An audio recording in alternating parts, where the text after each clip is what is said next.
We are live! What is up, everybody? Alrighty then. Testing. Looks good. We are 10 seconds in. Alright, so if you're new to these, not daily live shows, because we don't do it every single day, but every now and then I do like to go live and do like an MMA news video, work in some of my actual videos that I'm going to be posting as well, like our UFC 281 prediction, like our UFC 281 confident picks video, and then all of this single fight predictions.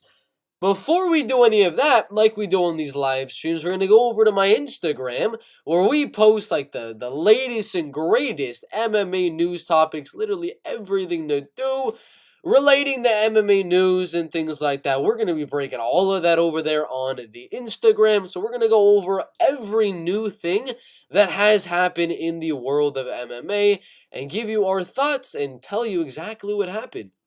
And all of these news topics, we got a lot to go over. I mean, how many things am I pressing through right now on my Instagram? It's crazy.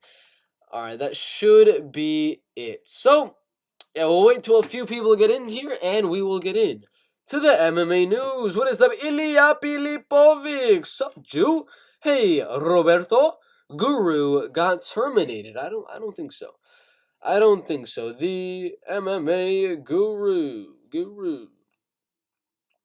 He looks good to me. Looking good to me. 52,000 subscribers. Gosh dang. What's your solution to the massive problem that is the UFC judges? Have one judge? No. Have 5 judges. Sorry about that. Have 5 judges and have the judges give a statement after every decision they make. After they give the decision 48-47 Adesanya, they gotta tell everyone why, according to the rules, why they gave it to Adesanya. No matter what, I think the judges should be forced to sit down and explain exactly why they gave the fight to a certain guy over the other guy and why the other guys gave it to the other guy as opposed to the other fighter. Thoughts on MMA Joey calling Aljo the N-word? Funny. Alright, but yeah, that's a lot of what we're doing is gonna be MMA news. What is up, Damon Archeri? Yo, my man, what is up, my guy? We are gonna do, I think we're gonna do the 281 predictions after. I don't want to do them before. I want to save those for the end, as the title is MMA news for the beginning part of it. So let's find UFC 281. We're missing a few because they put a lot of the odds down here on the future bets, but it don't matter too much. We're gonna give the predictions for every single fight after the MMA news. So now let's just get into the MMA news for today. Let's get into it as we go on.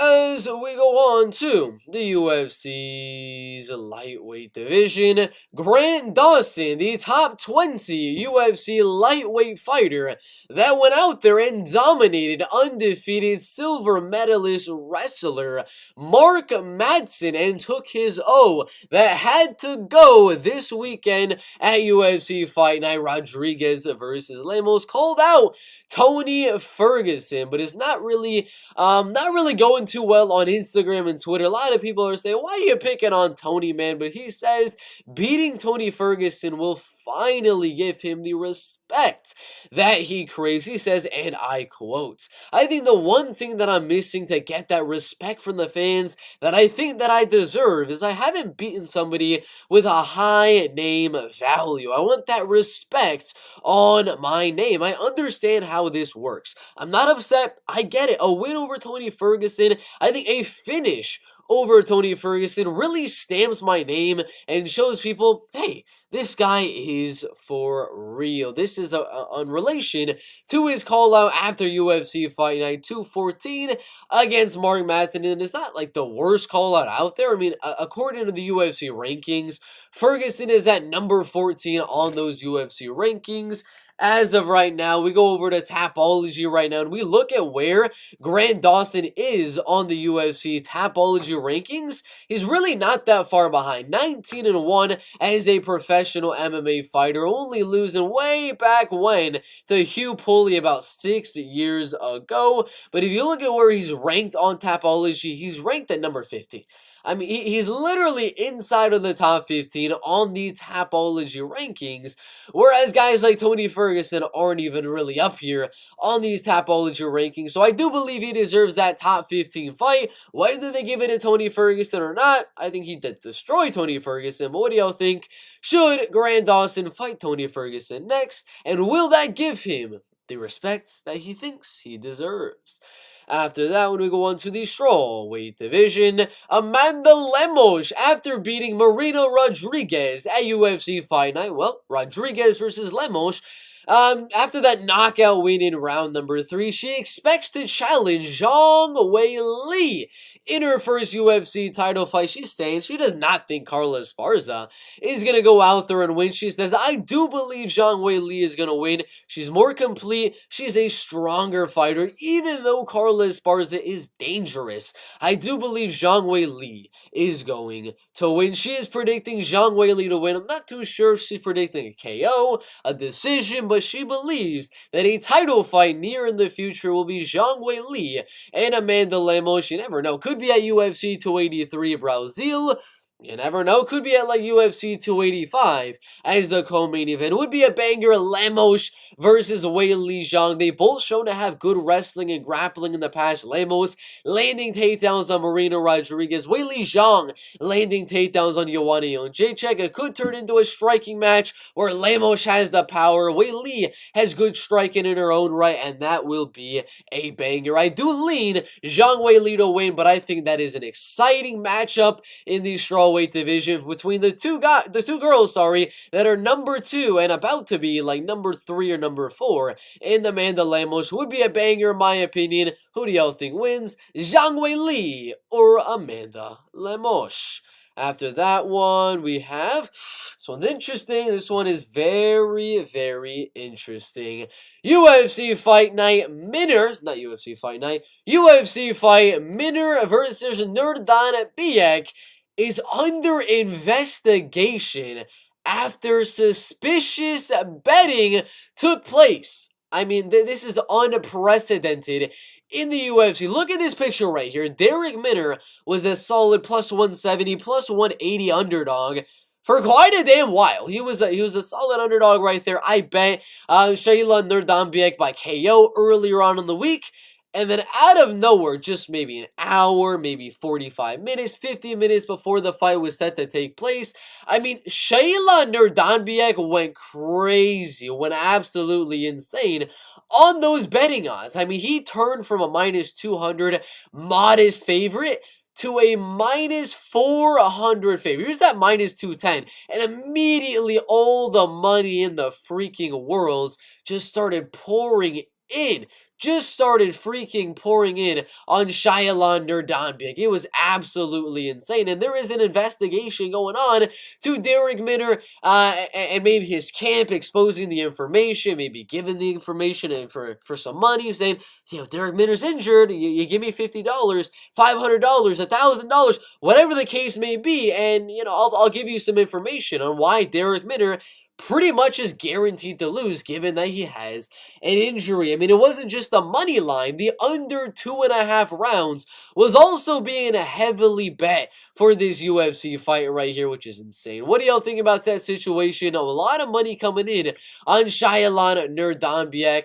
Did you guys fall and did you guys see those betting odds live and bet Shayla Nurdanbiek? Because I actually added more money on Shayla as soon as I saw that. I knew something fishy was happening. As soon as I saw Derek Minner get injured, I was like, something fishy is definitely happening here. So, interesting things happening here in the UFC. What do y'all think about this scandal?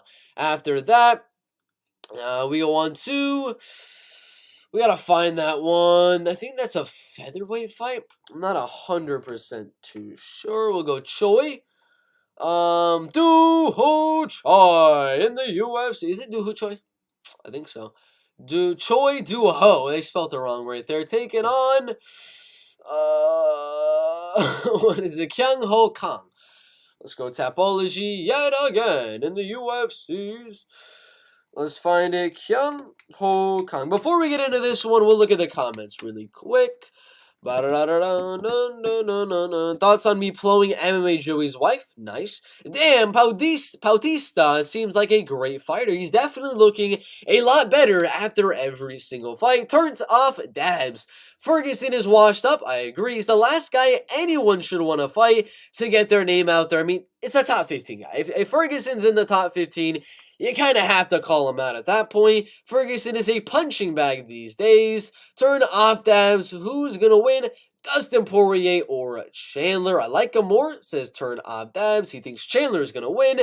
Dude, you think Poirier get the job done? I do believe Poirier wins the decision, but we will get into that a little bit more later on in the live. It's going to be a great fight no matter what. Probably a fight of the year contender at the very least. Chandler's a dog, and we know he won't go down without a fight. Thoughts on MMA Joey having sleep apnea? Nice, very nice. What a horrible thing to sell out your fighter for a couple $1,000. I don't. Again, did it happen? Didn't happen? I mean, there's no proof that it actually happens, but we're just speculating here, you know.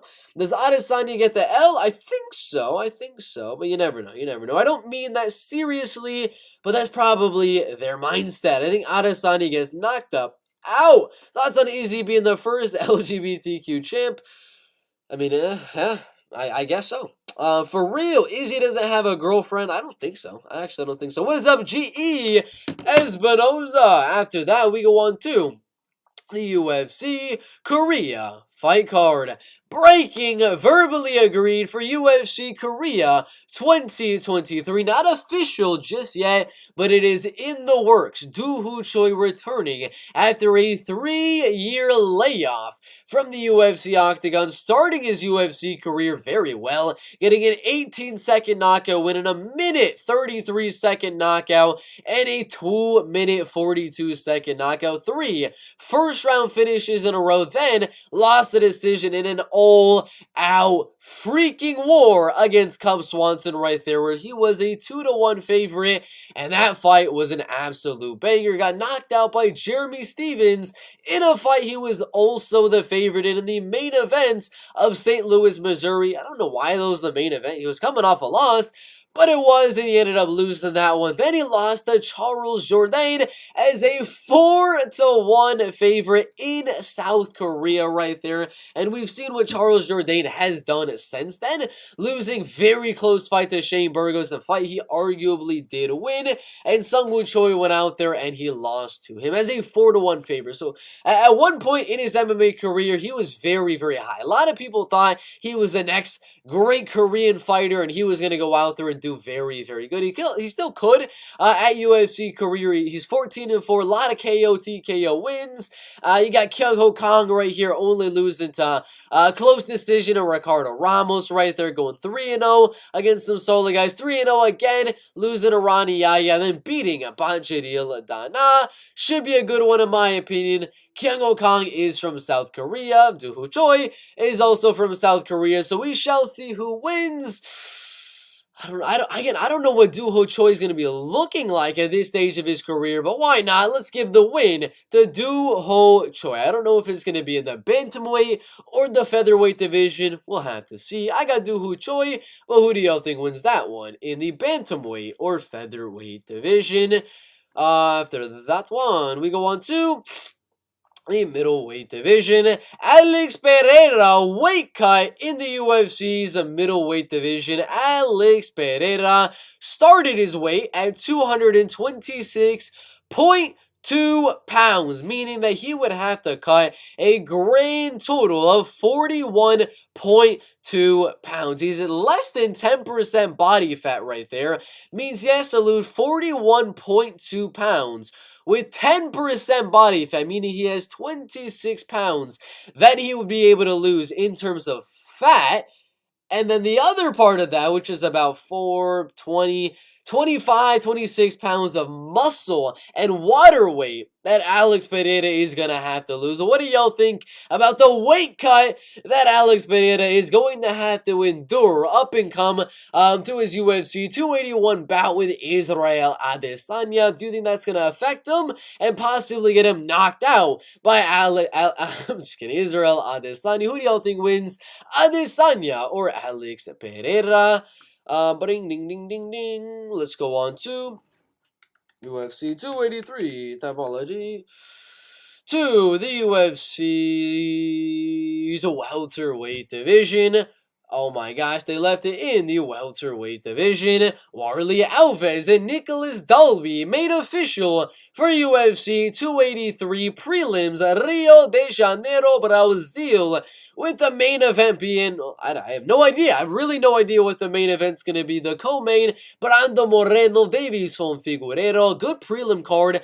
Jessica Andrade is somehow on the prelims. We got Warlley Alves, Nicholas Dalby just getting added. 32-year-old Warlley Alves who wins one, loses one, over and over and over again, loses to James Krause, beats Sergio Moraes, loses to Randy Brown, beats Munir Lazzez, and then loses to Jeremiah Wells. Personally, I think Warlley Alves is going to come back with a good decision win here. Nicholas Dalby only losing to Tim Means in a close one, beating Daniel Rodriguez, Alex Oliveira, and Claudio Silva. Should be a close one. I do lean Claudio, oh my god, I'm getting the names wrong all over the place. Warlley Alves to win this one by a decision. It is a close one. He is from Brazil, so the fans are going to be favoring him to win. The judges are going to be favoring him to win.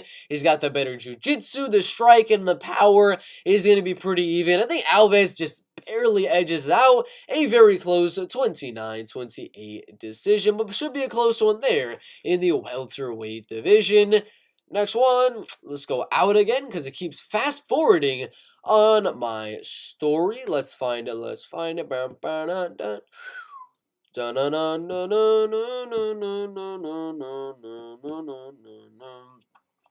the UFC's welterweight division is Belal Muhammad a better match for Khamzat Chimaev than Colby Covington? There's been a lot of talks on who is going to be the guy to go out there and actually beat Khamzat Chimaev. A lot of people thought maybe Gilbert Burns would give him a test, and he sure did give him a test in what probably I thought was going to be a split decision, but somehow was a unanimous decision win for Khamzat Chimaev. It was a very, very close fight. The number 5, number 3 welterweights in the world going at it, and it was a really, really close back and forth war.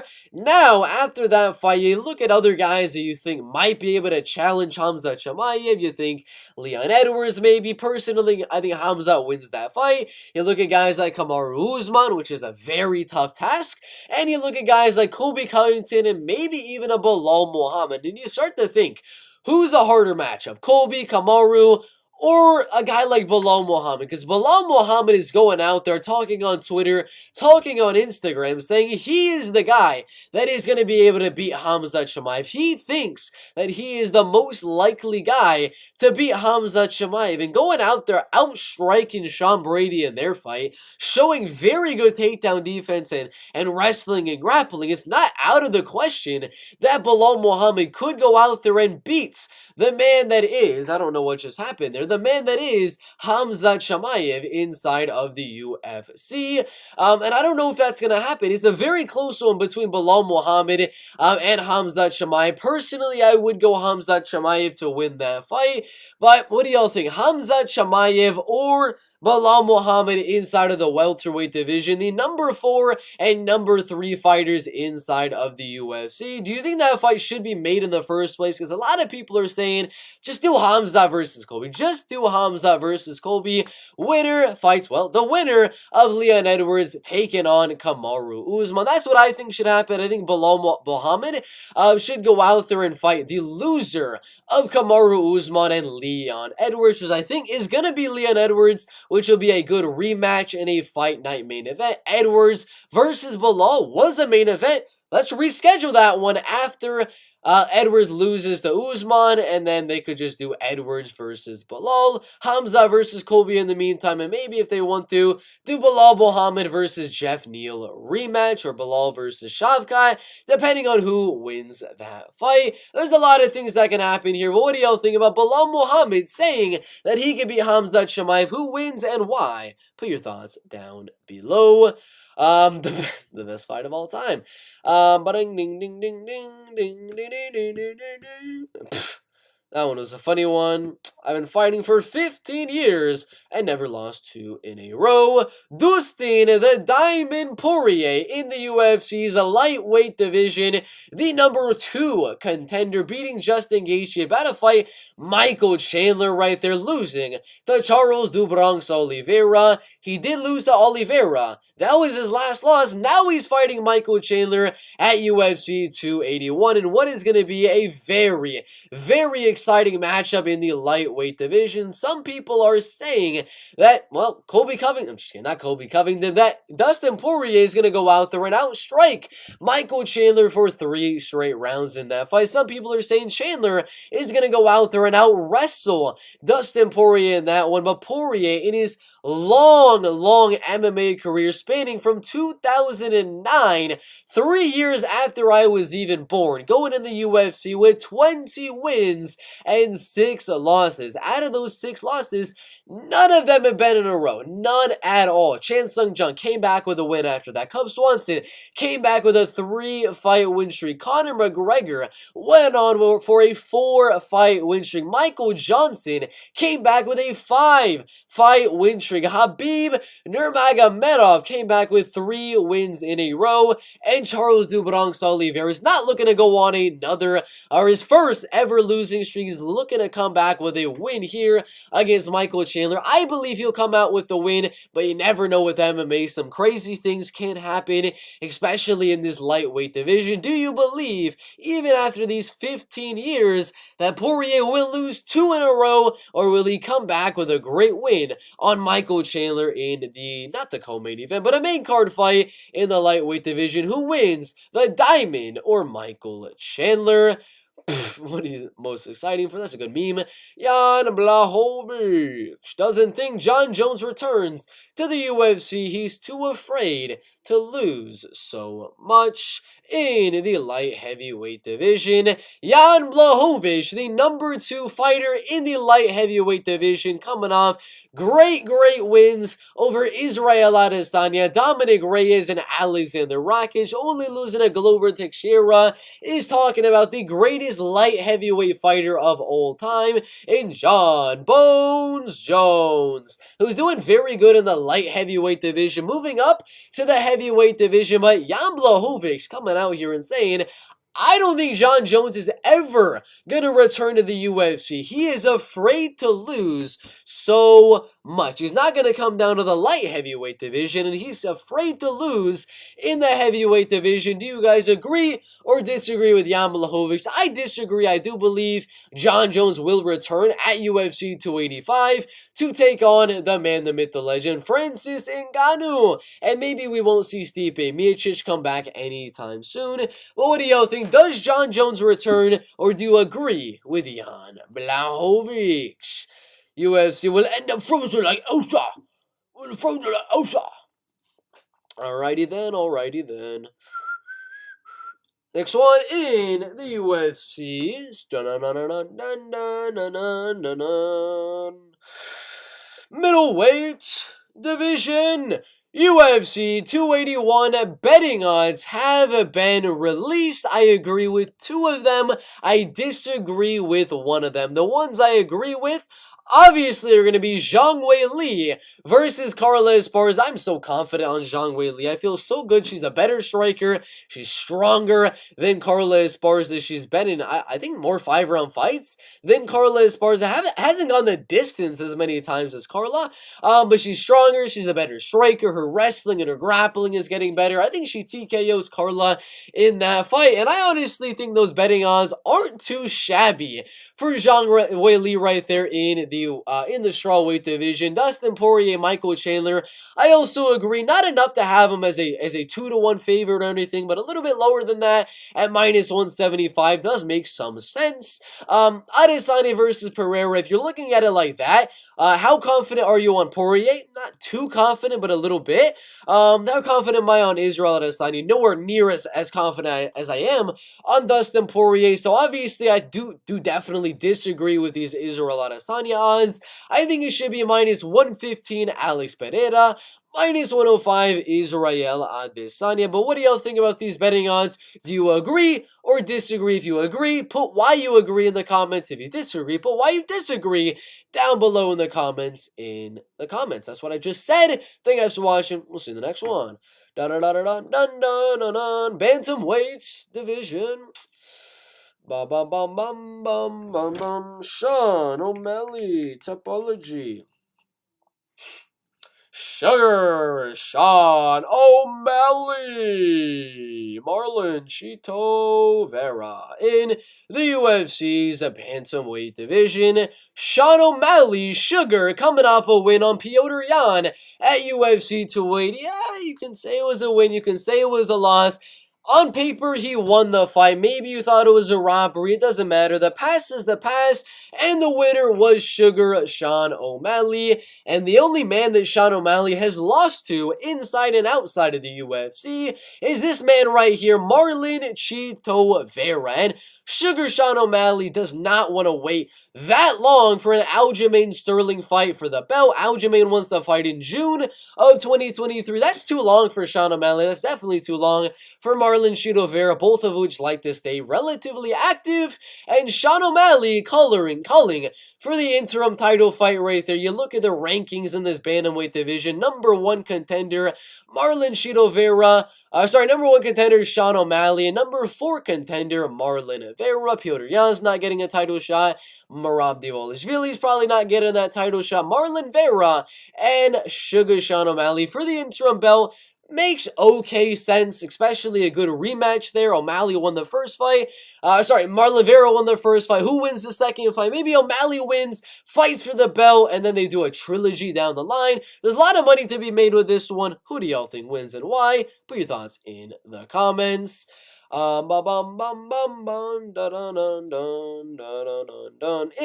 lightweight division, Beneil Dariush, the top 5 UFC lightweight in the world, right here at number 4, going above Michael Chandler in the most recent ranking updates, is looking for that title fight. He wants Islam Makhachev. They were scheduled to fight in the past, but Beneil got injured, and then they were scheduled to fight Charles Oliveira. Beneil got injured in that one as well. So he's still looking to fight those type of guys, Oliveira and Islam Makhachev. But he's also keeping a good eye on Dustin Poirier and Michael Chandler, because depending on the winner of that one, it's possible Beneil Dariush could end up fighting the winner of Dustin Poirier and freaking Michael Chandler right there if Alexander Volkanovski moves up to the lightweight division. But he is saying he predicts Dustin Poirier to beat Michael Chandler in the lightweight division, potentially making a Poirier taking on the man, the myth, the legend in Beneil Dariush in 2023. What do y'all think? Does Michael Chandler or Dustin Poirier win? And does Dariush get the winner? Next one. In the UFC's PFLs. Yeah, why not? Let's do a PFL Championship of the Worlds. Topology. Let's read the comments really quick.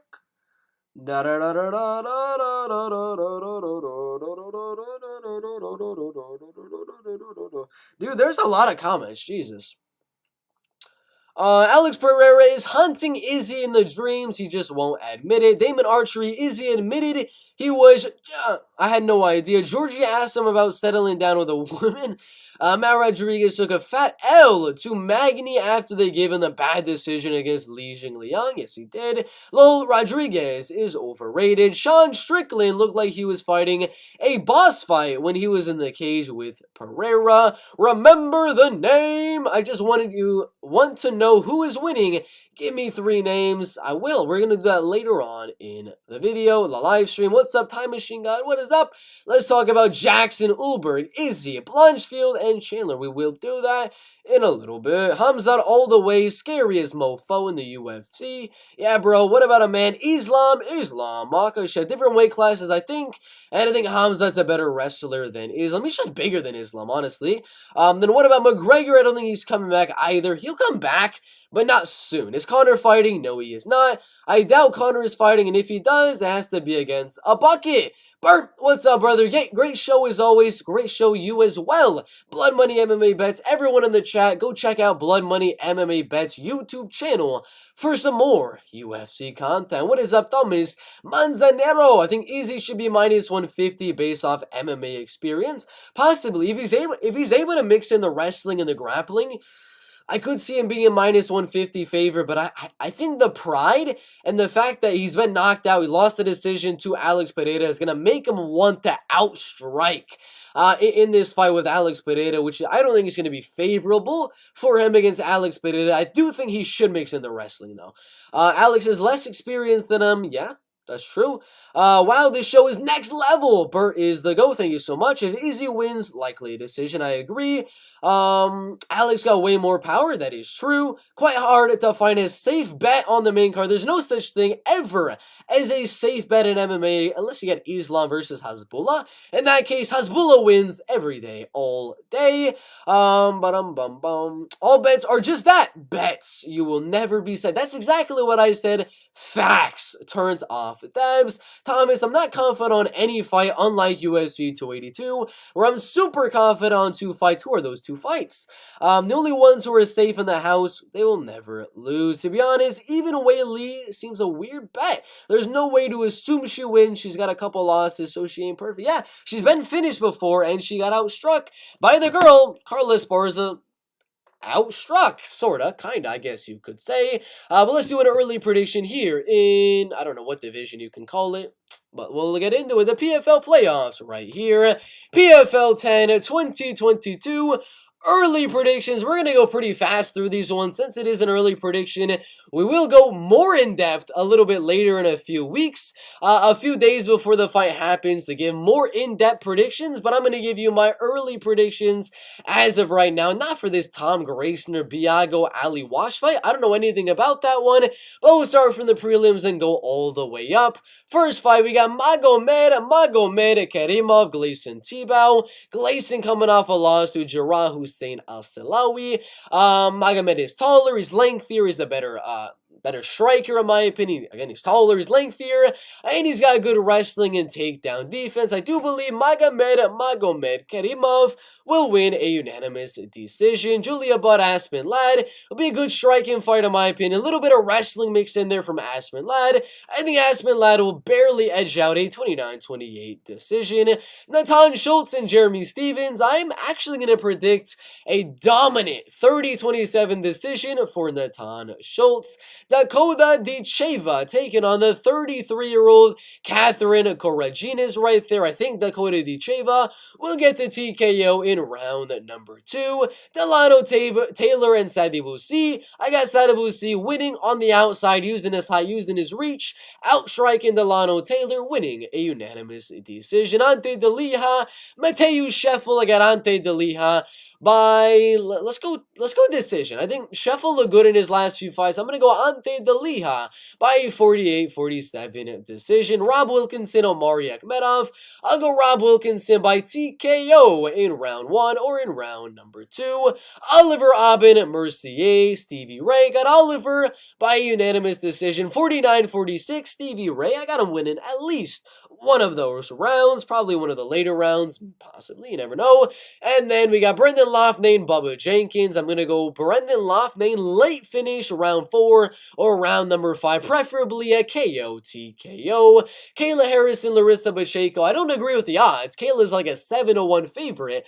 I'm going to go Kayla Harrison to win a decision, but the bet to make is definitely dog or pass. Those are the early predictions. Harrison, Lafnane, Mercier, Wilkinson, Delia, Sadibousi, Dakota Di Sheva, Schultz, Aspenlad, Magomed Karimov, and that's what I got for you right now. The underdogs that are very, very live are definitely Mateusz Scheffel. That's a 50-50. In my opinion right there, Julia Budd, just because Aspenlad is not good. In my opinion as well, another underdog. I mean, Larissa Pacheco is also very, very live, but those are the early PFL predictions. Let's go out because we missed one of our topics right there in the straw weight. Where is it? The straw weight. Ba-da-bum bum bum ba-dum bum bum bum bum bum bum. What is it? Gabriel Fernandez. I think it was. Dun dun dun dun dun. I turned on caps lock. My bad. My bad. We go on to, I think this is the flyweight division.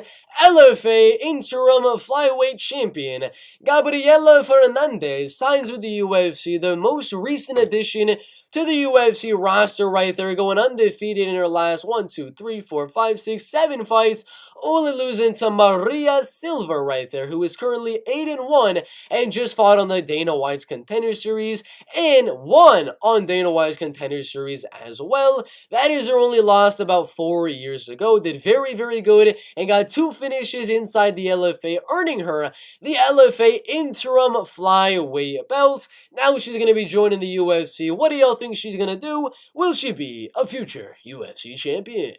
Next one inside the UFC. Henry Cejudo still trash talking Sugar Sean O'Malley. O'Malley trying to get an interim title fight with Chito Vera if Aljamain Sterling is waiting till June to defend the bantamweight belts. Henry Cejudo, Sean, nobody thinks you beat Yawn. I've seen better decisions on Married at First Sight. The only tittle, I think that's what he's saying, you should get is most likely to be Third Island Boy. I would beat you in Cheeto with TJ's shoulder, Cater's leg, and Aljo's.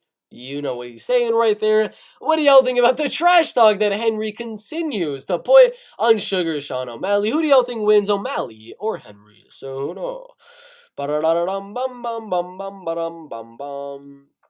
In, what is this? The bantamweight, no, the featherweight division.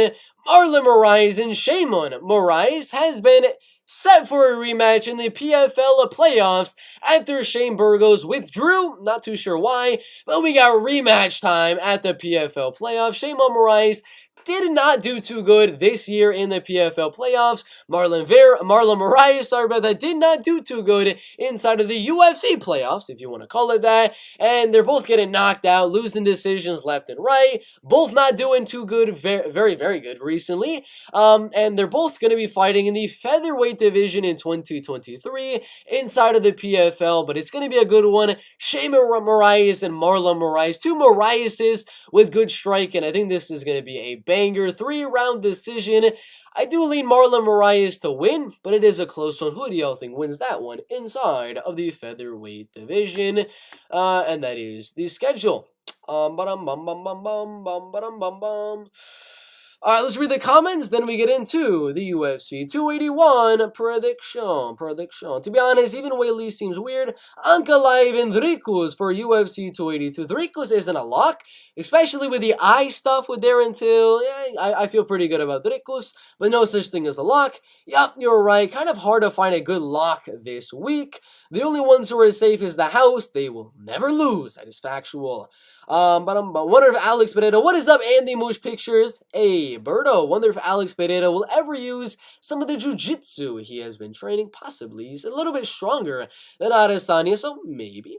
Whatsoever in kickboxing, which is why they train them. Magomed da Silva is a name of the most dangerous mythical fighter. That is true. I mean, he would beat Islam Makhachev at that point. Nah, that's Hamza. Anyone heard of RoboCop Rodriguez? That dude's a beast. Remember, Daly versus MVP, Izzy versus Pereira could be the same, and Dana's gonna kill himself. Nah, enlighten us, because that would be awesome.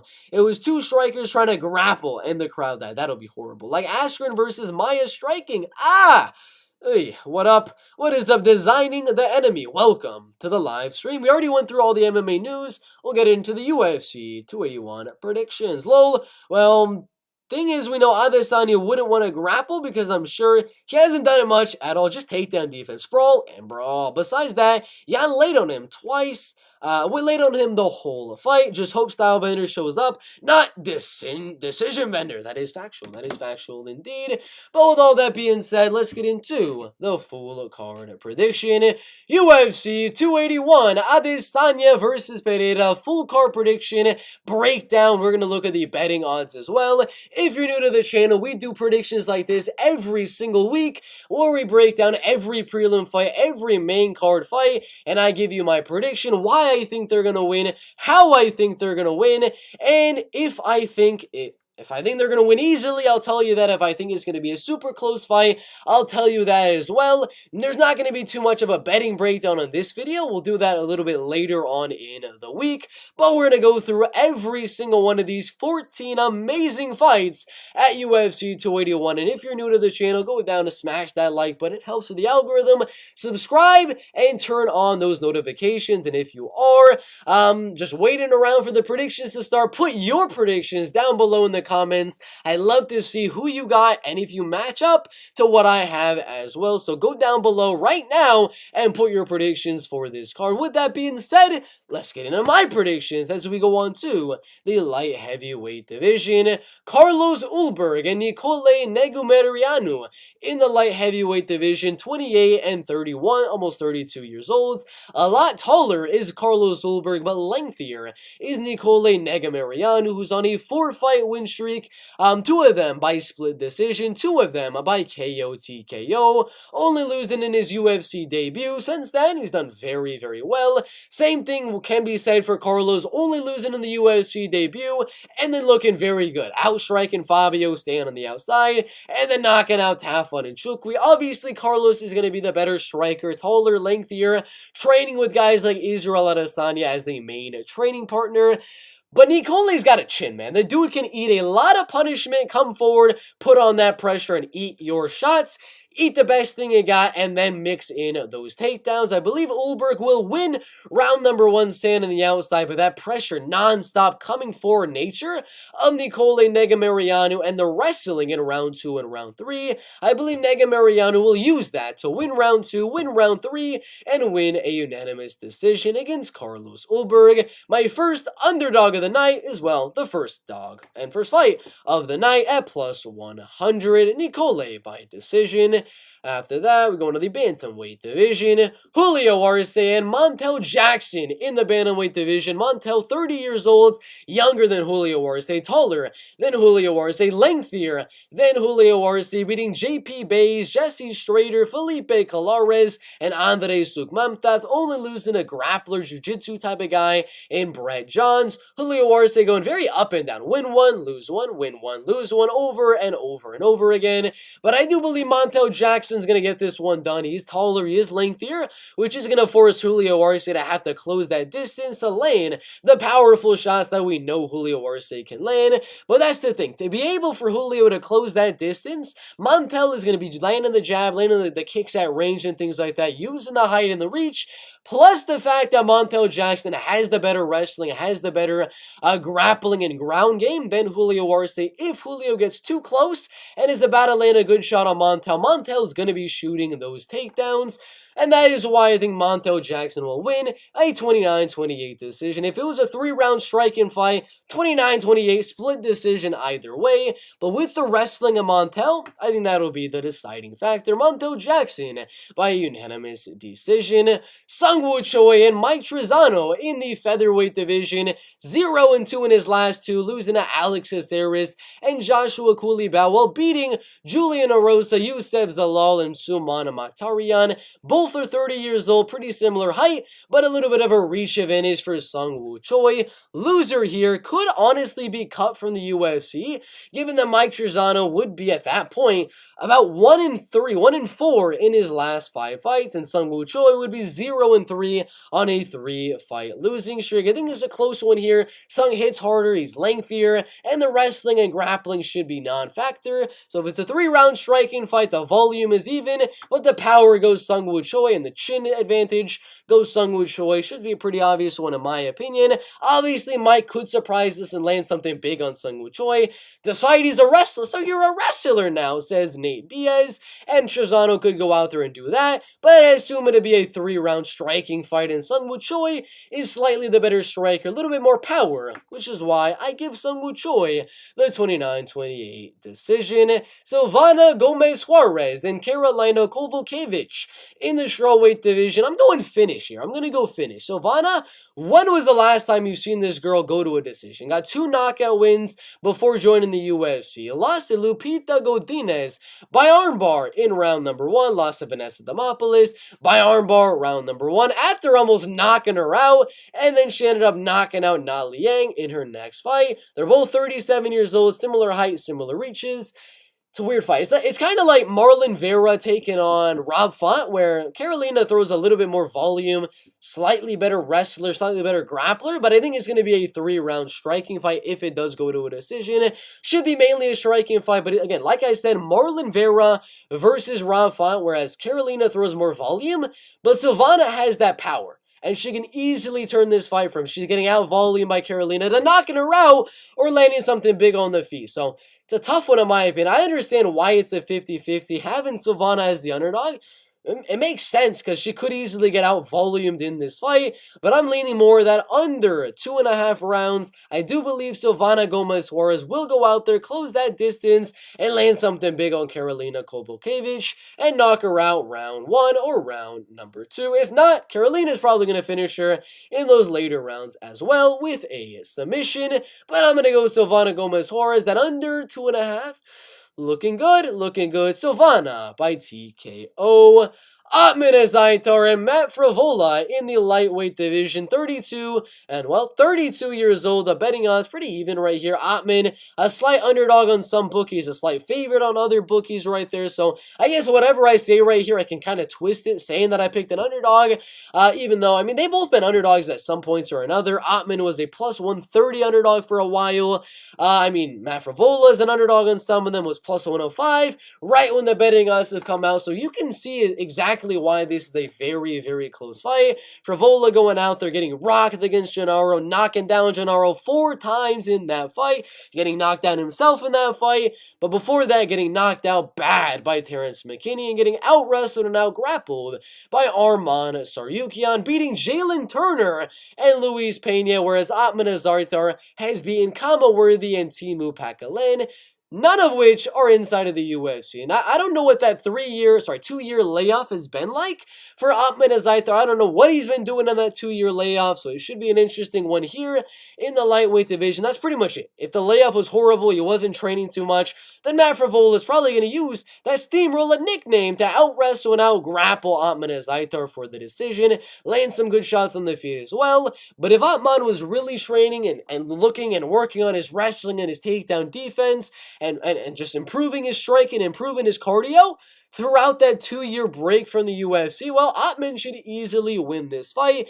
And it's an interesting one. It just comes down kind of to the weigh-ins. I might make a separate video or go live and talk about it once the weigh-ins do come out on Friday, talking about what I think is going to be looking like for Otman Azaitar and Matt Frivola, because what Otman looks like on the scale is going to be a huge factor for a guy that has not fought in 2 years. So I might change my prediction here, but for right now, I'm going to go Otman Azaitar. I think he's going to look good on the scales. I think he's been training the wrestling and grappling. I think he's going to catch Matt Frivola on the feet and KO TKO him in round number 2. But should be a banger in the lightweight division. Should be steamroller, bulldozer. I mean, these are just colossal come forward type of nicknames right here. I think this is going to be one for the ages, an absolute banger in the lightweight division. The under 2.5 rounds is minus money. I don't think this goes to a decision, but what do y'all think? I got Atman Azaitar by KO in round number 2. Andre Petrosky and Wellington Turman in the middleweight division. Wellington coming off 2 great wins. Not a great win, but Sam Alvey right there. And then he beat Misha Sirganov, beating Marcus Perez, while getting knocked out by non-UFC fighter Andrew Sanchez and Bruno Silva. He's 26 years old, pretty tall, pretty lengthy right there. Similar height, similar reaches. Experience heavily favoring Wellington Turman. But Andre is older, he's the better wrestler, and he is the better striker in my opinion. Jiu-jitsu wise, Wellington is pretty solid as well, but I do believe Andre Petrosky should be able to go out there and take the fight down on Wellington Turman and stay out of the armbar submissions that Misha Sirganov was unable to stay away from. Should be a grappling and wrestling scrambling delight in the middleweight division. 2 high-level wrestlers and grapplers. I think Andre Petrosky is slightly better. And if it is one of those Usman versus Covington situations where it's a 3-round striking fight, well, I don't care. Andre's still a better striker in my opinion. I got Andre Petrosky by I'm gonna go decision. I'm gonna go decision because he's got knocked out by Sanchez and the Bruno Silva fight, but I don't think Petrosky's gonna go out there and submit him. You got the TKO Michael Gilmore, but usually he's going out there looking for that submission. So I think the fight goes all the way. I'll go Petrosky by decision. Aaron Blanchfield and Molly McCann in the flyweight division. I'm going to be going with, I'll tell you in a bit, Aaron is 9-1 as an MMA fighter, beating JJ Aldrich by submission, Miranda Maverick by unanimous decision, Sarah Alpar in a freaking domination, and Brogan Walker. She's very young in her MMA career, only losing to Tracy Cortez. Molly Meatball losing to Lara Fritzen right there a year and a half ago. I don't know where that one came up of. I legit do not remember her fighting. I was Lara Fritzen, I always remember her name being Lara Procopio. My bad about that one. She did lose a very close fight to Lara Procopio, and she lost a unanimous decision to title challenger Tyler Santos. But she's a dog. She was on a 3-fight win streak before that, beating Ariane Lipski, Priscilla Cachoeira, and Diana Belbita. She's on another one and 2 knockouts in a row on Luana Carolina and Hannah Goldie. But if you remember how she's losing a lot of these fights, Jillian Robertson, Tyler Santos, and Lara Fritzen, what are they all doing to go out there and beat Molly McCann? Well, they're taking her down, they're out wrestling her, they're ground and pounding her, they're wearing her down with the wrestling and grappling and things like that. And I'm going to be honest, that's exactly what a girl like Aaron Blanchfield is going to do. That's what she did to Sarah Alpar. That's what she did to Miranda Maverick. She got the submission on JJ Aldrich right there, and arguably won against Tracy Cortez as well. So it should be an interesting one in my opinion. I do lean Aaron Blanchfield, but I mean the striking did not look good for JJ Aldrich for Aaron Blanchfield against JJ Aldrich in the last fight. So it should be interesting to see that because Molly is definitely the better fighter in terms of the striking, not overall as a better fighter, but in terms of the striking. So if Molly's able to defend the takedown, this could be a good underdog bet, but I do lean Aaron to be able to land those takedowns in control for the 30-27 unanimous decision. Next one. In the light heavyweight division, Dominic Reyes and Ryan Spann in the light heavyweight division. Dominic Reyes 0-3 against champion, one of the greatest of all time, Jan Blachowicz, Jiri Prochazka, the current freaking champion. I mean, he's losing a beast right here. Ryan Spann, if he were to fight the guys that Dominic Reyes is fighting right there, he'd get smoked. He would get absolutely smoked by that, guys. I mean, who is he beating? Sam Alvey? By split decision, Misha Sirganov and Iwan Kutalaba. Dominic Reyes would easily beat Misha, easily beat Sam, and easily beat Iwan Kutalaba. He'd probably beat Anthony Smith and Johnny Walker as well. So it's an interesting one. They're similar in age, a little bit of a height and reach advantage for Ryan Spann. Ryan hits harder. Dominic Reyes, a little chinny in my opinion. I mean, he's been knocked out by high-level strikers and things like that in his last 2 fights. So I don't know if Ryan will be able to get the knockout, but Very good shot he does in round number 1, given the fact that Reyes has been knocked out so recently and a lot in his MMA career. But I think the fight does stay on the feet. I think the wrestling and grappling will kind of cancel out a little bit here. Ryan gonna win round number 1 with the power and with the amount of shots that he's gonna be landing. Round 2, I believe Dominic Reyes is gonna be winning that round, pouring on the pressure on Ryan Spann, landing a lot of volume. He's gonna rock Ryan Spann at the end of round number 2, and in round number 3, he's just gonna pour on the pressure on Ryan Spann, get his back into the cage, land some good knees, good elbows, and boom, boom, boom, right hook, right hook, left hook, and I think we see a finish. Dominic Reyes loses round 1 due to Ryan Spann landing some big shots. Reyes wins round 2, comes down to round number 3, but I think Reyes gets the finish in round number 3. Lightweight division, Renato Moicano and Brad Riddell in the lightweight division. If you look at the betting odds for this fight, Renato is at minus 123 on the betting odds. Brad Riddell, a solid plus 105. Dog, Tapology, pretty split down the middle, pretty much the exact same thing as the betting odds are for this fight right here. A lot of people saying Moicano by submission, because that's how he wins. Rear naked, rear naked, rear naked, and they're looking at, Brad Riddell coming off a guillotine loss on Jalen Turner. He must not have good takedown or wrestling. He's got good wrestling. He out-wrestled Drew Dober in their fight, out-wrestled, other guys in his MMA career. He's got good wrestling and good grappling to be able to defend the takedowns of Renato Moicano. So I don't know why so many people are saying submission. I think if there's going to be a finish, it would be Brad Riddell getting the finish on Renato Moicano, knocking him out on the feet like Rafael Fazia was able to do. But I think it's going to go to a decision. I think Renato will be looking for those takedowns early on,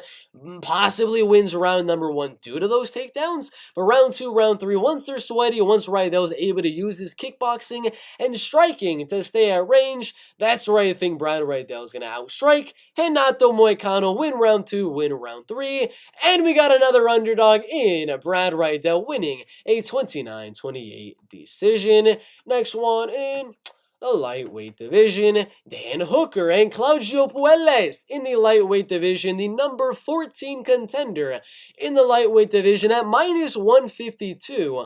On the betting odds right there, I was originally going Claudio Puelles as my early prediction. I thought possibly maybe Dan Hooker is a little bit chinned out right here. Took a lot of damage in the Dustin Poirier fight, got knocked out badly by Michael Chandler, submitted by Islam, then got knocked out again by Arnold Allen, did beat Nasrat Haqparas, but uses wrestling in that fight, and I was thinking maybe Claudio's able to catch him on the feet with something, take the fight down, and control it on the ground. But the more and more that I think about this fight, I start to lean more towards Dan Hooker. I do think if you're going to bet the fight, do not bet Dan Hooker. The odds are not worth it whatsoever.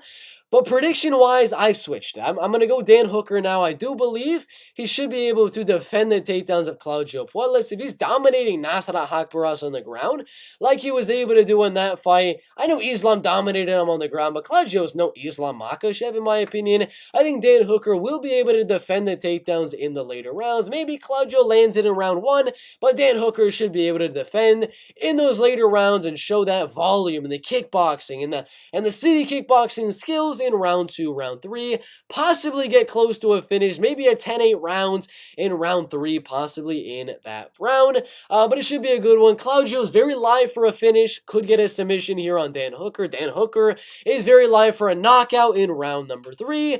But I think round 2 is definitely probably going to be Dan Hooker's round. Round 3 probably going to be Dan Hooker. And then round number 1 going to be Claudio Puelles. Kind of comes down to that round number 2 and who wins that round. But at that point, they're going to be sweaty and Dan Hooker is going to land some big shots. So not a super confident pick, as you guys will see later. But I got Dan Hooker by a unanimous decision. Underdog time, Frankie Edgar, Chris Gutierrez in the bantamweight division, 41 and 43 years old. Do I care about the age of Frankie Edgar? A little bit. Lost a unanimous decision to Max Holloway, lost to Chan Sung Jung, beat Pedro Munoz, then he got knocked out bad by Corey Sandhagen and Marlon Chito Vera. But if you remember anything about that Marlon Chito Vera fight, he was winning. He was out wrestling, out controlling Marlon Vera in that fight. And he was about to walk home a 29-28 decision win win on a top 5 bantamweight. It was about to fight for the UFC belt in 1 or 2 more fights. Now he's going way down outside of the top 15 to fight Chris Gutierrez, who went out there. He beat Felipe Colares by a split decision right there. Split decision. It got a draw against Cody Durden because Cody was landing too many takedowns on Chris Gutierrez. I think that draw that he had against Cody Durden right there, and the fact that Edgar was able to out-wrestle Marlon Vera in round 1 and in round number 2. I think Chris will make it interesting and win round number 3. Frankie Edgar wins round number 1. Round 2 is going to be a super close round, but I think Frankie Edgar edges out round number 2 and wins a 29-28 split decision. Striking advantage, obviously going Chris. He's taller, he's not as lengthy, but he is taller, better kicking game, a little bit more power. Edgar has been knocked out a lot of times in the past, so maybe Gutierrez could clip him on the way in and knock him out, but I see the fight going all the way. Round 1, round 2, Edgar. Gutierrez will try to come back, and he'll do very good in round 3, and Edgar gets a farewell send-off at his UFC retirement, beating Chris Gutierrez by a split decision. Dustin the Diamond Poirier versus Michael Chandler in the lightweight division. Chandler beating Tony Ferguson, losing to Gaethje, and Charles Oliveira beating Dan Hooker and Benson Henderson. Poirier beating Hooker, Conor McGregor, Tyson, and only losing to champions Khabib and Charles Oliveira. Poirier is taller, he is lengthier, he's the better striker, he's got more cardio, he's got more volume. Chandler's got more power, he's got the better wrestling. So what are you going to go? Volume, cardio, round 2, round 3 striking for Poirier? Or are you going to go the wrestling and the explosiveness and the power of Michael Chandler? I'm going to go Dustin Poirier on this one. I think Chandler's got this shot to go out there and maybe finish Poirier early on in round number 1. He's always got that possibility. Almost knocked out Charles do Bronx Oliveira. He knocked out Dan Hooker. Could very well do the same here, but his main path to victory is taking Poirier down. And he might be able to do that round number 1, but I don't think he'll be able to round 2 or in round number 3. That's why I think Poirier uses his speed and uses his volume to win round 2 and win round 3 in an all-out freaking war in the UFC's lightweight division. If we're looking at the betting odds, Poirier's at minus 220 now. The odds just dropped. I mean, he started at minus 200, went up to like minus 150 at one point, and then he went down to minus 220 earlier on today. Odds to go to a decision are plus 200, which is insane. I think the fight goes to a decision, and I'm leaning plus 300 Dustin Poirier by a unanimous decision. Carla Esparza and Weili Zhang in the strawweight division. I'm going to go Weili Zhang to win. These odds are completely off. They are actually switched. Weili Zhang is a 4-1 favorite. She is taller. She is more powerful. She's the better striker than Carla Esparza. She hits harder than Carla Esparza, and her wrestling and her grappling has been getting so much better. Not to mention, she's the stronger fighter than Carla Esparza. This is a pretty confident pick for me. I think Weili Zhang keeps this one on the feet, defends the takedowns of Carla Esparza, and lights up Carla Esparza in round 1, and in round number 2, wins those 2 rounds, and in round number 3, she's really going to wear on Carla Esparza, and it's going to be just like the Carla Esparza taking on the woman, the myth, the legend, Joanna Jędrzejczyk for the inaugural belts. Sorry, that wasn't for the inaugural belt. For the second title fight that Esparza was trying to defend their belt against, Joanna Jędrzejczyk, that's what it's going to be like. Weili is going to get a standing TKO in round number 3, outstriking Carla round 1, round 2 defending those takedowns, and standing TKO in her in round number 3. Main event time in the middleweight division. Alex Poatan Pereira and Israel Adesanya in the middleweight division. Age advantage goes Adesanya. Height and reach is going to be even. Experience advantage in MMA goes Israel Adesanya, but kickboxing, that'll go Alex Pereira. Alex hits harder than Israel Adesanya, and Israel Adesanya is better at countering, standing on the outside, using the leg kicks and the front kicks and the teeps, and things like that, and out-voluming his opponents right there. But Pereira is very good at timing his shots. I mean, even as Adesanya is picking him apart on the outside, landing the leg kicks, the 1-2s, landing the volume on Alex Pereira. Alex is going to be timing something big to knock out Israel Adesanya with, which makes Pereira a super dangerous opponent to potentially knock out Adesanya in this matchup in the middleweight division. Personally, I do think the fight goes to a decision either way. Pereira wins or Adesanya wins. I think it'll be a decision. If Adesanya wins, it'll just be a 48-47, stand on the outside, running from Alex Pereira for 5 straight rounds, landing kicks on the outside, jabs, jabs, jabs, and winning a close decision. If Pereira wins, I think he'll be pressuring forward, slowly finding that timing, finding that range to clip Israel Adesanya from time to time, and using those big shots to overcrowd and overstimulate the judges to see, oh my god, Adesanya just landed 20 strikes, Pereira landed 3. But Pereira landed a huge, damaging left hook in one of those 3 strikes. We're going to give Alex Pereira the rounds. It's a very close one. It could go either way on the scorecards. I think 48-47, split decision in the middleweight division. Super controversial. Some people will say robbery, but I'm going to go Alex Pereira to go out there and get out-volumed. And it's going to be a Marlon Chito Vera, Dominic Cruz situation where Adesanya is going to be destroying Alex Pereira at range. Everyone's going to be like, wow, Adesanya is destroying Pereira. And then boom! Pereira rocks Israel Adesanya with something big. Look at Marlon Vera versus Rob Font. That's exactly how I see this one going. See the fight going to a decision. Pereira laying the harder shots that'll use those to win the fight on the judges' scorecards. Alex Pereira by a split decision. Those are the full card predictions for UFC 281. Adesanya versus Pereira. I got Alex Pereira winning as an underdog right there. What's he at right now? Plus 157.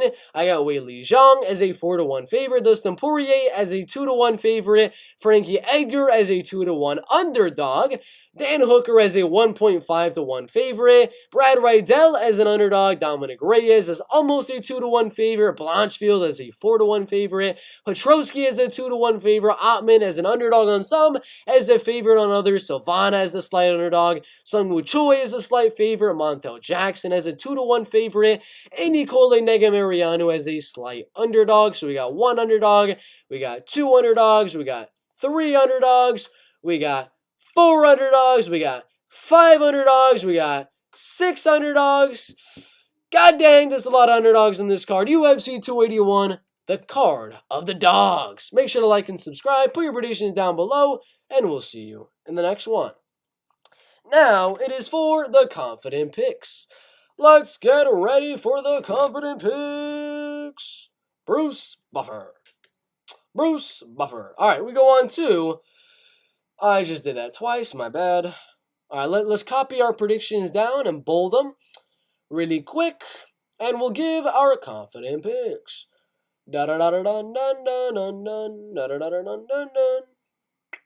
Andre Petrosky. Bolds. Whoa, what just happened?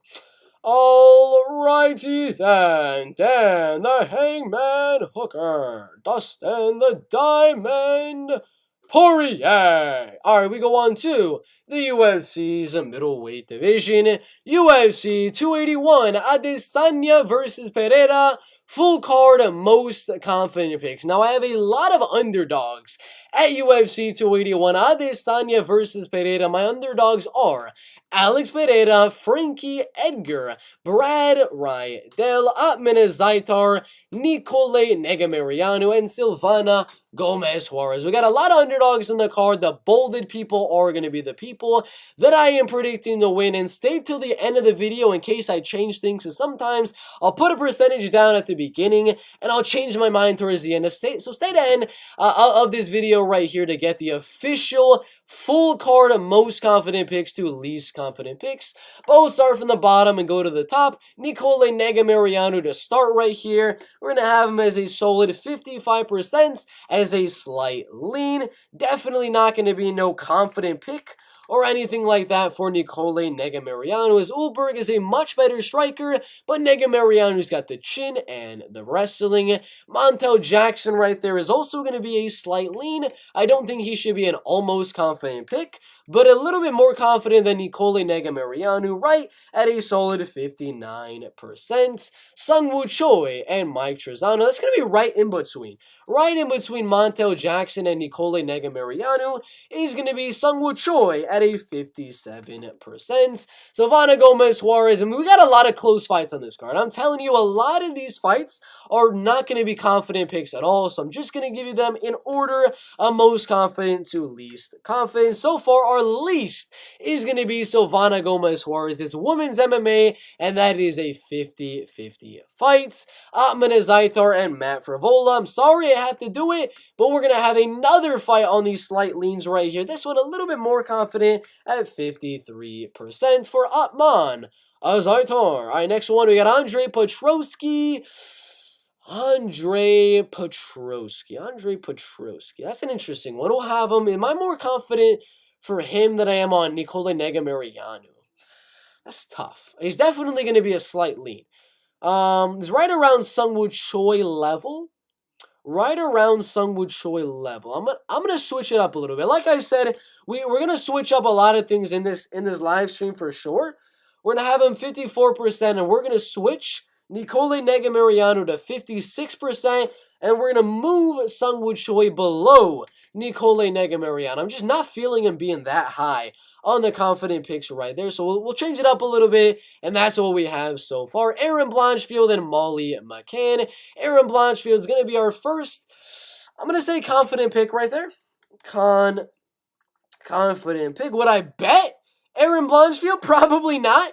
Her betting odds are absolutely horrendous, in my opinion, right there. But we are going to go Aaron Blanchfield at a solid 72% on the percentages that we're going to give Aaron Blanchfield. Dominic Reyes and Ryan Spann. That's interesting. Dominic Reyes and Ryan Spann. This one's definitely not going to be a confident pick by any means, but it should be right below Montel Jackson, I would say, at a solid 58%. Brad Rydell, I'm sorry, we're going to have another slight lean for this fight card. Again, not a lot of these fights are super close, so we're going to have a lot of slight leans for sure on this UFC fight card, 100%. So for him, we're going to move him. I'm not too sure where I want to move Brad Rydell. He's pretty low on the list because it is a very close fight. We'll go 52%. I'm not going to have him too high right there, given that he's just been finished twice in a row, and the submission defense does need a little bit of work. Hanato's got a chin, and he's got good wrestling and grappling. Dan Hooker, sorry to say it, is going to be another slight lean. I'm telling you, there's way too many goddamn slight leans on this card. I'm going to have to do it to you. I'm sorry. I'm so sorry. Atman Zaitar, I'm a little bit more confident than Brad Rydell, I would say.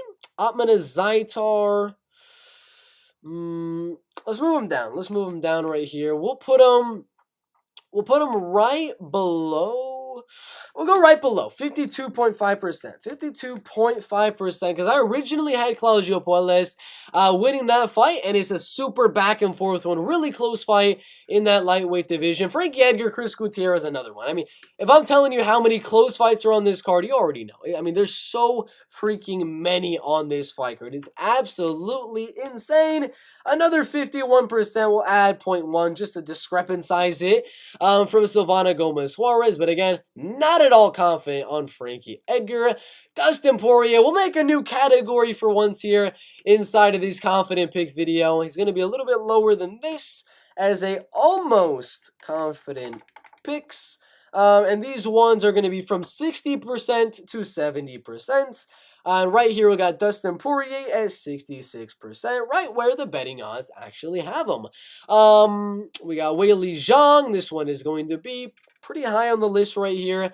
And this one is going to be a super confident picks. There's not really plural. It's only one super confident pick, but we'll put picks anyway. And we'll have Weili Zhang at 82%. I'm feeling very good on Weili Zhang. Alex Pereira, you already know, 50-50 fight. Should be like -110, -110. This one's also going to be very low on the list with like Brad Rydell and things like that. And Frankie Edgar at 51.5%. That's what we got for you guys. I mean, a lot of slight leans. only 3 fights that were not slight leans. Number 1 most confident, Weili Zhang, Aaron Blanchfield, and Dustin Poirier. And the slight leans, Montel Jackson, Dominic Reyes, Nicole Negamarianu, Sungwoo Choi, Andre Petrosky, Atman Zaitar, Dan Hooker, Brad Rydell, Alex Pereira, Frankie Edgar, and Silvana Gomez Juarez. A lot of fights. I mean, we have this many fights under 53%. That's barely a slight lead. I mean, these ones are almost confident picks. These ones are just, I'm barely leaning them. So there's a lot of close fights on here, a lot of good opportunities for underdog bets. But take what I put in this video with what you must. Maybe bet on some of these underdogs because they do have some good odds. And looking at some of the fights right here, like a Nicole Negamariano, if I'm having him at 56%, there's definitely value because he is plus money on the betting odds are there. Andre, 54% means there's not good value on Andre Petrosky. Brad Rydell, that means there's good value on Brad. That means there's good value on Alex Pereira, good value on Edgar, good value on Juarez. Means there's not too good a value on Montel Jackson. There's okay value on Poirier, not good value on Blanchfield, and okay value on Weili Zhang. You can kind of look at the percentages I give to you to get a gauge of what I think the betting odds should be. You look at the betting odds, look at my percentages, and you can go off of that. But thank you guys for watching. Those are the most confident picks with our super confident of Weili Zhang, our confident of Aaron Blanchfield and Poirier, and then all the slight leans. Most confident to least confident picks for UFC 281. Go down and smash that like button. It would greatly help me out with the YouTube algorithm. If you would, you could go subscribe to the channel as well. If you made it this far, you might as well subscribe. And also comment your most confident picks as well down below in the comments. Thank you guys for watching, and we'll see you in the next one. Let's read them comments. Molly for the KO, big bucks. There's probably some good odds on Molly McCann by knockout. Blanchfield gonna try to wrestle blank Molly to a decision. I agree. Lol, we've been waiting for the Izzy fight for so long. It better be damn good. O'Malley versus Yano was great. That was a great fight indeed. And went from underdog to favorite. He actually started as the favorite, went to the underdog, and then went back to the favorite. So those odds are going all over the place. It was good fight. Judges ruined it, but was close. O'Malley and Sandhagen and Jan are clearly the best strikers. Aljo is the grappler. Yeah, it was a close one. I wasn't sure O'Malley won. It looked like a tie in a way. Sandman and Sugar had the most technical striking. Islam is going to be fast-tracking himself to pound for pound #1. If he fights Volkanovski, then yeah. O'Malley was really testing his chin in that one. Took some clean shots. Both of them tested each other's durability. Yeah, O'Malley's surprisingly got a little bit of a chin there. O'Malley cracked him too. They both cracked each other for sure. Thoughts on sourdough bread? Pretty good. Just can't eat it during wrestling season. All big top 5 level fights need to be 5 rounds. O'Malley wasn't ranked highly. MMA Joey loves all Brett. I agree. I definitely agree with that one. McGregor might get a 5-rounder if he comes back. Yeah, these main card fights should be 5 rounds. So they could sell more pay-per-views. They should make all of those main card fights that are UFC Fight Night main event level. They should make them 5 rounds. They should just literally just make them 5 rounds. Less decisions, right? Yeah, it would make more finishes as well. And yeah, more pay-per-view buys. That's true. Better than Bellator judges, though, as well. Claudio's got it, possibly. It's a close one indeed. Ding, ding, ding, ding, ding, ding, ding. All right, can't go through all of these ones. I gotta edit the live stream videos that we made today. But thank you guys for watching, checking out the live stream. Good to see you guys having some good conversations in the live chat. That's what I love to see. But gave the predictions, gave the MMA news, gave the confident picks. I gotta edit them now because I got school tomorrow morning. Thank you guys for watching. Thanks for checking it out. See you next time.